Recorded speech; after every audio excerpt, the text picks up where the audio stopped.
Shivaji మెరుపుదాడులు, guerrilla యుద్ధ పద్ధతులు తెలుసుకున్న అఫ్జల్ ఖాన్ అతడిని ఓడించడానికి యుద్ధభూమి మాత్రమే ఏకైక మార్గమని తలచి శివాజీని రెచ్చగొట్టడానికి శివాజీ ఇష్ట దైవమైన భవానీదేవి దేవాలయాలను కూల్చాడు.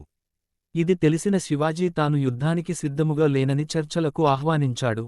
ప్రతాప్గఢ్ కోట దగ్గర సమావేశమవడానికి ఇద్దరూ అంగీకరించారు. అఫ్జల్ ఖాన్ సంగతి తెలిసిన శివాజీ ఉక్కు కవచాన్ని ధరించి పిడిబాకు లోపల దాచుకున్నాడు. ఇద్దరూ కేవలం తమ అంగరక్షకులతో గుడారంలోకి వెళ్లి చర్చలు జరుపుతుండగా అఫ్జల్ ఖాన్ దాచుకున్న కత్తితో శివాజీ పైన దాడి చేసినప్పుడు ఉక్కు కవచం వల్ల శివాజీ తప్పించుకున్నాడు. అంతలో అడ్డు వచ్చిన అఫ్జల్ ఖాన్ సైనికాధికారులను, శివాజీ సైన్యాధికారులు అడ్డుకోనగా, శివాజీ తన దగ్గరన్న పిడిపులి గోర్లతో అఫ్జల్ ఖాన్ పొట్టను ఉగ్ర లక్ష్మీనరసింహ వలె చీల్చి చెండాడుతాడు. అఫ్జల్ ఖాన్ తప్పించుకుని గుడారం నుండి బయటకు పారిపోతుండగా, ఒకే వేటుకు శివాజీ అఫ్జల్ ఖాన్ తల నరుకుతాడు. అఫ్జల్ ఖాన్ సేనను శివాజీ సేన దట్టమైన అడవుల్లో అటకాయించి మెరుపుదాడులతో మట్టికరపించింది. ఈ విజయంతో శివాజీ మరాఠా యోధుడిగా మహారాష్ట్ర అంతా పేరు తెచ్చుకున్నాడు. ఎలాగైనా శివాజీని అంచాలని బీజాపూర్ సుల్తాన్ యుద్ధవీరులుగా పేరు తెచ్చుకున్న ఆఫ్ఘన్ పస్తూన్ సైనికులను పంపించగా, శివాజీ సేన వేల సంఖ్యలో పస్తూన్లను చంపి విజయం సాధించింది. ఈ సంఘటనతో శివాజీ కీర్తి ప్రతిష్టలు భారతదేశమంతా వ్యాపించాయి. ఎందరో హిందూ రాజులకు శివాజీ ఆదర్శంగా నిలిచాడు. కొల్హాపూర్ యుద్ధం. ఇది సహించలేని బిజాపూర్ సుల్తాన్ అరబ్, పర్షియా, ఆఫ్ఘన్ నుండి మెరికల్లాంటి 10,000 మంది కిరాయి సైనికులను శివాజీని అంతమొందించడానికి పంపగా శివాజీ తన వద్దనున్న 5,000 మరాఠా యోధులతో కలిసి కొల్హాపూర్ వద్ద ఎదుర్కొన్నాడు. హరహర మహాదేవ అంటూ శివాజీ యుద్ధరంగంలో విజృంభించి శత్రువులను ఊచకోత కోశాడు. ఈ విజయంతో కేవలం సుల్తానులే కాక మొఘల్ చక్రవర్తి అయిన ఔరంగజేబుకు సైతం శివాజీ అంటే భయం పుట్టింది. శివాజీ నుండి ఎప్పటికైనా తనకు ముప్పు తప్పదని ఔరంగజేబు భావించి సన్నాహాలు మొదలు పెట్టాడు. తన మేనమామ షాయిస్తా ఖాన్ను శివాజీపై యుద్ధానికి పంపాడు. పవన్కిండ్ యుద్ధం. రెండుసార్లు పరాజయాన్ని ఎదుర్కొన్న ఆదిల్షా మూడవసారి సిద్ది జోహార్ అనే పేరు పొందిన సైన్యాధ్యక్షుడికి అపారమైన సైనిక, ఆయుధ బలగాలు అందించి కొల్హాపూర్ పంపించాడు. ఆ సమయంలో కొల్హాపూర్ దగ్గరలో ఉన్న పన్హాలా కోటలో శివాజీ కొన్ని వందల మంది అనుచరులతో ఉన్నాడు.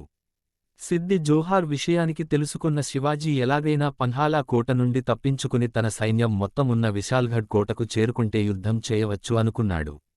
కాని అప్పటికే పన్హాలా కోట చుట్టూ శత్రుసైన్యం ఉండడంతో తాను యుద్ధానికి సిద్ధంగా లేనని దయతలచవలసినదిగా సిద్ది జోహార్కు వర్తమానం పంపాడు. అది తెలుసుకుని సిద్ది జోహార్ సైనికులు నిఘా సరళం చేసి విశ్రాంతి తీసుకుంటుంటే, శివాజీ తన అనుచరులతో కోట నుండి తప్పించుకుని తన సైన్యం ఉన్న కోటవైపు పయనించసాగాడు. చివరి క్షణంలో ఇది తెలుసుకున్న సిద్ది జోహార్ తన బలగాలతో శివాజీని వెంబడించసాగాడు. కోటకు చేరుకునేలోపు శత్రువులు తమను సమీపించగలరు అనే విషయానికి గ్రహించి బాజీ ప్రభు దేశ్పాండే అనే సర్దార్ 300 మంది అనుచరులతో కలిసి తాము శత్రుసైన్యాన్ని ఎదుర్కొంటామని, శివాజీని తన అంగరక్షకులతో ఎలాగైనా కోట చేరుకోమని చెప్పి ఒప్పించాడు. శివాజీ కోట వైపు వెళ్లిన వెంటనే బాజీ ప్రభు దేశ్పాండే 2 చేతులా ఖడ్గాలు పట్టుకుని శత్రువులతో యుద్ధం చేశాడు. 300 మంది సైనికులు తమ ప్రాణాలకు తెగించి అతి బలమైన శత్రువులతో పోరాడి నేలకొరిగారు. అప్పటికి శివాజీ తన కోట చేరుకున్నాడు. కోటలో తన అనుచరులతో చర్చించిన అనంతరం తాము సిద్ది జోహార్ సైన్యాన్ని ఎదుర్కొనలేమని గ్రహించిన శివాజీ సంధికి అంగీకరించాడు. సంధిలో భాగంగా శివాజీ సామ్రాజ్యం స్వతంత్ర రాజ్యంగా గుర్తింపు పొందింది. సిద్ది జోహార్ విజయానికి బహుమతిగా పన్హాలా కోట లభించింది. ఈ యుద్ధమే సుల్తానులతో శివాజీ చేసిన ఆఖరి యుద్ధం. ఆ తరువాతి కాలంలో మొఘల్ సైన్యంతో యుద్ధాలు చేయవలసి వచ్చింది. ఖాన్ అంగరక్షకులు షాయిస్తా ఖాన్ను సురక్షిత ప్రాంతానికి తీసుకెళ్లారు. మొఘలులకు మచ్చ తెచ్చిన షాయిస్తా ఖాన్ను ఔరంగజేబు సుదూర బెంగాలీ ప్రాంతానికి పంపించివేశాడు.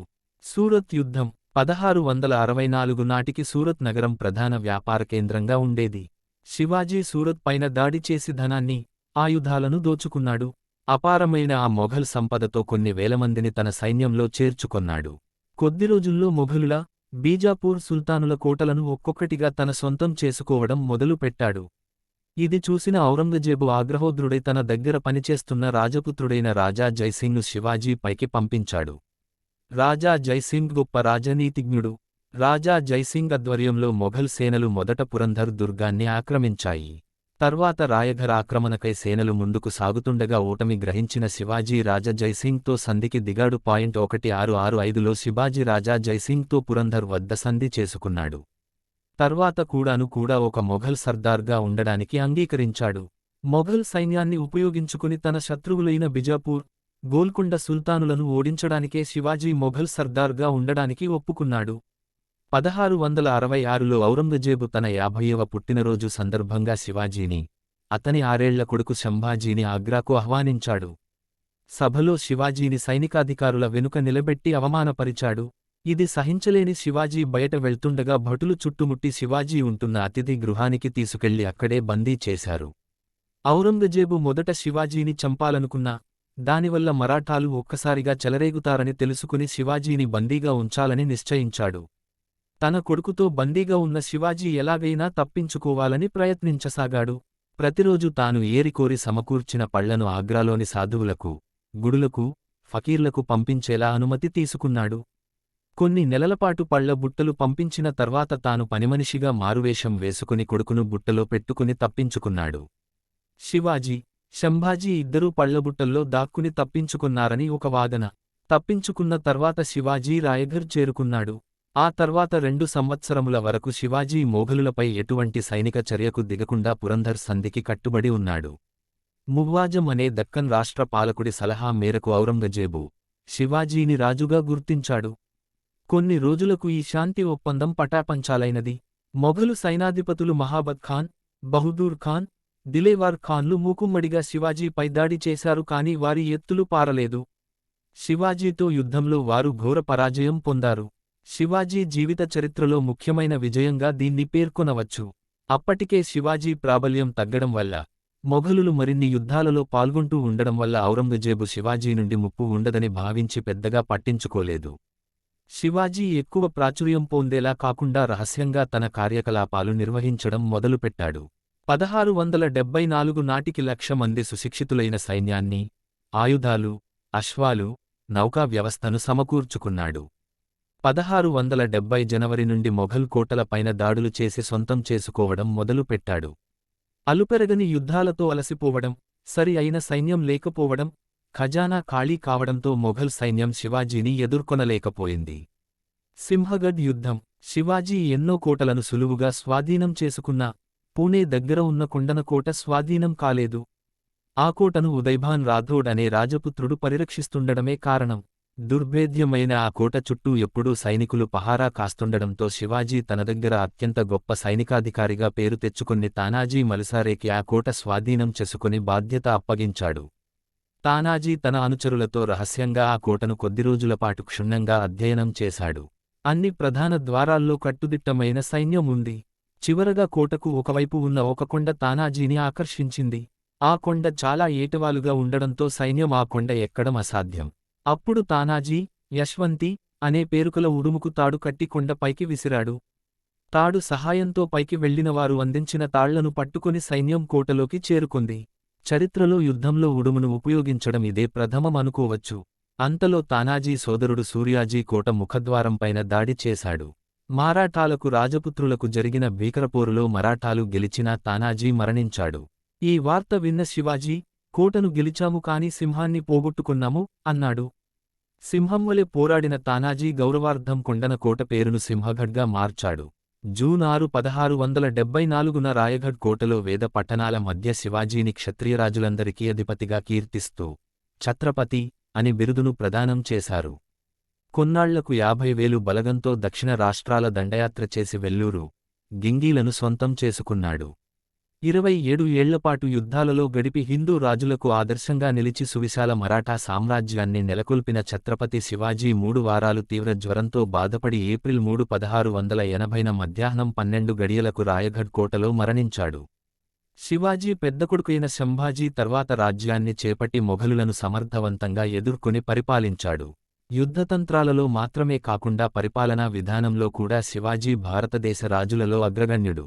మంత్రిమండలి, విదేశాంగ విధానం, పటిష్టమైన గూఢచారి వ్యవస్థ ఏర్పాటు చేశాడు. ప్రజల కోసమే ప్రభువు అన్న సూత్రం పాటించి, వ్యక్తిగత విలాసాలకు ఎటువంటి వ్యయం చేయక ప్రజల సంక్షేమం కోసమే పాటుపడ్డాడు. వ్యక్తిత్వం. సుదీర్ఘ యుద్ధ కాలంలో లెక్కలేనన్ని యుద్ధాలు చేసినా ఎన్నడూ పవిత్ర స్థలాలను ధ్వంసం చేయలేదు. యుద్ధంలో ఓడిపోయిన శత్రువుల రాజ్యంలో ఉన్న యుద్ధం చేయలేనివారికి, స్త్రీలకు, పసివారికి సహాయం చేశాడు. ఒకసారి శివాజీ సైనికాధికారి ఒక చిన్న ముస్లిం రాజును ఓడించి అతడి అందమైన కోడలును తీసుకొచ్చి శివాజీ ముందు ప్రవేశపెట్టాడు. శివాజీ ఆమెతో, నా తల్లి కూడా మీ అంత అందమైనది అయుంటే నేను కూడా అందంగా ఉండేవాడిని అంటూ ఆమెను తల్లిలా గౌరవించి కానుకలతో ఆమె రాజ్యానికి పంపించాడు. శివాజీ లౌకిక పాలకుడు. శివాజీ అన్ని మతాలకు అనుకూలంగా ఉండి, అన్ని మతాల ప్రజలను బాగా చూసుకునేవాడు. ముస్లింలకు వ్యతిరేకంగా అనేక తిరుగుబాట్లు చేసినప్పటికీ ఆయన పాలనలో ముస్లింలు తగిన విధంగా గౌరవించబడ్డారు. అనేక మసీద్లు నిర్మించిన హిందూ పాలకుడు. మనువాదో అమలులో లేదు. 6. నిస్వార్థంగా ప్రజలకు సేవ చేయడం. తాను చేస్తున్న పనిపట్ల అంకితభావం, మచ్చలేని వ్యక్తిత్వం ఆయన అనుచరులకు, ప్రజలకు ఆదర్శంగా నిలిచాయి. భారతదేశాన్ని ఎందరో రాజులో ఏలినప్పటికీ ఈ లక్షణాలే శివాజీని గొప్పరాజుగా చేశాయి. సైన్యం. మరాఠా సామ్రాజ్యం ముగిసేవరకు శివాజీ ఏర్పాటు చేసిన సైనిక వ్యవస్థ నిలిచి ఉండేది. పటిష్టమైన నౌకాదళాన్ని, ఆశ్వికదళాన్ని ఏర్పాటు చేశాడు. 8 నెలలు పంటలు పండించే రైతులు కూడా 4 నెలలు యుద్ధ నైపుణ్యాలను నేర్చుకోవడం శివాజీ విధానాలను అద్దం పడుతుంది. కేవలం సైనికులే కాక సంఘంలోని అన్ని వర్గాల వారు కోటను పరిరక్షించేవారు. మరణించే నాటికి శత్రువులందరూ వెనుకాడే విధంగా లక్ష సైన్యాన్ని తయారు చేసిన సమర్థుడు శివాజీ. కోటలు. మరణించేనాటికి 300 కోటలు శివాజీ ఆధీనంలో ఉండేవి. కొండలపైన ఉన్నత సాంకేతిక విలువలతో దుర్భేద్యమైన కోటలను నిర్మింపచేయడంలో శివాజీ ప్రపంచ ఖ్యాతి పొందాడు. నాసిక్ నుండి మద్రాసు దగ్గర ఉన్న జింగి వరకు 1200 కిలోమీటర్ల మధ్య ఈ 300 కోటలు నిర్మించబడ్డాయి. మత సామరస్యం. శివాజీ భవానీదేవి భక్తుడు. శివాజీ తన సామ్రాజ్యంలోని అన్ని మతాలను సమానంగా చూసేవాడు. కేవలం గుళ్ళు మాత్రమే కాకుండా ఎన్నో మసీదులు కట్టించాడు. శివాజీ సైన్యంలో 3/4 ముస్లిములు. ఎందరో ముస్లిములు ఉన్నత పదవులు నిర్వహించారు. హైదర్ అలీ ఆయుధాల విభాగానికి, ఇబ్రహీం ఖాన్ నావికాదళానికి, సిద్ది ఇబ్రహీం మందుగుండు విభాగానికి అధ్యక్షులుగా బాధ్యతలు నిర్వహించారు. శివాజీకి సర్వ సైన్యాధ్యక్షులు దౌలత్ ఖాన్, సిద్దిక్ అనే 2 ముస్లింలు. శివాజీ అంగరక్షకులలో అతిముఖ్యుడు. అగ్రా నుంచి శివాజీ తప్పించుకోటానికి సహాయపడిన వ్యక్తి మదానీ మెహ్తర్ కూడా ముస్లిమే.